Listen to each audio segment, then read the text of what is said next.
Welcome to Telugu classes by Purnima. ఈరోజు ICSE syllabus 6వ తరగతి తెలుగు వాచకంలోని మా కొద్దీ తెల్లదొరతనం అనే గేయం గురించి తెలుసుకుందాం. ఈ పాఠం యొక్క ఉద్దేశం ఆంగ్లేయుల పాలనలో భారతీయులు ఎన్నో కష్టాలు అనుభవించారు.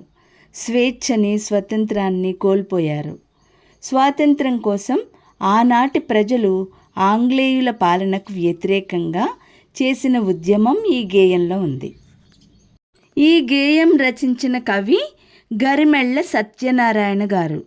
ఈయన కాలం 14/7/1893 నుండి 18/12/1952 వరకు. ఈయన శ్రీకాకుళం జిల్లా నరసన్నపేట తాలూకా గోనెపాడులో జన్మించారు. స్వాతంత్ర సమరయోధులు కూడా. కవి, రచయిత. 1921లో స్వరాజ్య గీతములు, 1923లో హరిజనుల పాటలు, 1926లో ఖండకావ్యాలు, భక్తి గీతాలు, బాలగీతాలు రాశారు. దండాలు దండాలు భారతమాత, మా కొద్దీ తెల్లదొరతనం అనే గేయాలతో సామాన్య ప్రజల్లో కూడా స్వాతంత్ర్య ఉద్యమాన్ని, ఉత్తేజాన్ని, చైతన్యాన్ని కలిగించిన జాతీయ కవి. ఈయన దేశభక్తి కవితలు రాసి జైలు శిక్ష అనుభవించిన వారిలో మొదటివారు గరిమెళ్ళ సత్యనారాయణ గారు.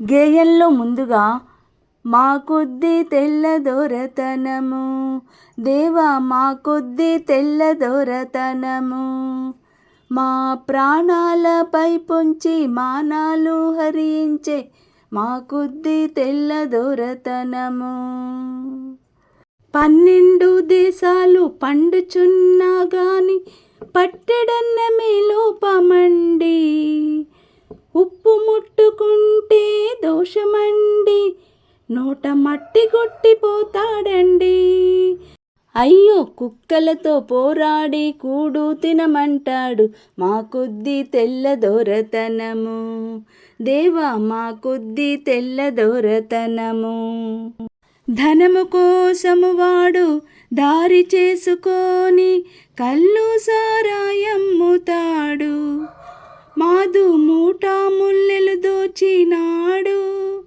ఆలి మెళ్ళో పుస్తెలు తెంచుతాడు, మాదు కళ్ళల్లో దుమ్మేసి కాటికి దరి చేశాడు మా కొద్దీ తెల్లదొరతనము, దేవా మా కొద్దీ తెల్లదొరతనము.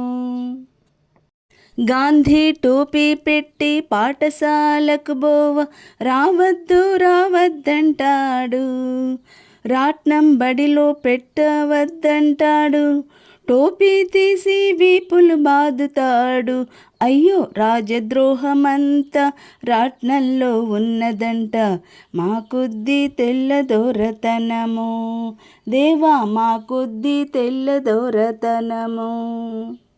144 నోటికి తగిలించి మాటలాడవద్దంటాడు, మమ్ము పాట పాడవద్దంటాడు, తనను దాటి వెళ్ళవద్దంటాడు, అయ్యో చేటు తెచ్చుక మమ్ము చెడిపోవామంటాడు మా కొద్దీ తెల్లదొరతనము, దేవా మా కొద్దీ తెల్లదొరతనము. వాడి తాతగారి ముల్లే దాచిపెట్టినట్లు దాటి చేస్తాడీ దేశమున, పోరాటమాడుతాడు పైన, మోమాటము పడడు సుంతైనా, వాడి పాటు పాడైపోను, మాట చెబితే వినడు మా కొద్దీ తెల్లదొరతనము, దేవా మా కొద్దీ తెల్లదొరతనము. మా కొద్దీ తెల్లదొరతనము భావం. ఓ దేవా, భారతీయులమైన మా మానప్రాణాలను తీయడానికై అదను కోసం చూసే తెల్లవారి పరిపాలన మాకు వద్దు. పలు దేశాలలో పంటలు పండుతున్నాయి కానీ పట్టెడన్నం తినడానికి కూడా నోచుకోలేకపోతున్నాం. ఉప్పును ముట్టుకుంటే పరిహారం విధించుతారు. కుక్కలకు వేసే అన్నం కోసం వాటితో పోరాడి ఆకలి తీర్చుకోమంటున్నారు. ధన సంపాదన కోసం కళ్ళు సారాయి అమ్ముతున్నారు. ఆ నెపంతో దాచుకున్న డబ్బును దోచుకుంటున్నారు. భార్యల మెడల్లో తాళిబొట్లు ఉండనీయడం లేదు. మా కళ్ళు గప్పి మా ప్రాణాలకే ముప్పు తెస్తున్నారు. గాంధీ టోపీ పెట్టుకుని స్కూలుకి రావద్దంటున్నారు. బడిలో రాట్నం పెట్టవద్దంటున్నారు. తలపై టోపీ తీసేసి వీపులపై బాదుతున్నారు. రాట్నం ఉపయోగించిన వారిని రాజద్రోహులుగా జమకడుతున్నారు. 144వ సెక్షన్ చీటీని నోటికి తగిలించి మాట్లాడవద్దంటున్నారు. స్వాతంత్రోద్యమ గీతాలు పాడవద్దంటున్నారు. భారతీయులను బానిసలుగానే బతకమంటున్నారు. వారి తాతలు సంపాదించిన ధనం మూట ఈ దేశంలో దాచిపెట్టినట్లు ఆంగ్లేయులు స్వదేశీయులమైన మా మీద దాడి చేస్తున్నారు. అనవసరమైన జగడాలు పెట్టుకుంటున్నారు. జగడాలు అంటే గొడవలు.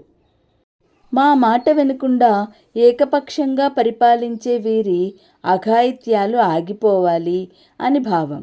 ఈ గేయంలో ఉన్న కఠిన పదాలు: తెల్లదొరతనం అంటే ఆంగ్లేయుల పాలన, పుస్తే అంటే తాళిబొట్టు, ద్రోహం కీడు, దాటి అంటే దాడి. ఈ వీడియో తప్పకుండా లైక్ చేయండి, షేర్ చేయండి. మరిన్ని వీడియోల కోసం సబ్స్క్రైబ్ చేసుకోండి.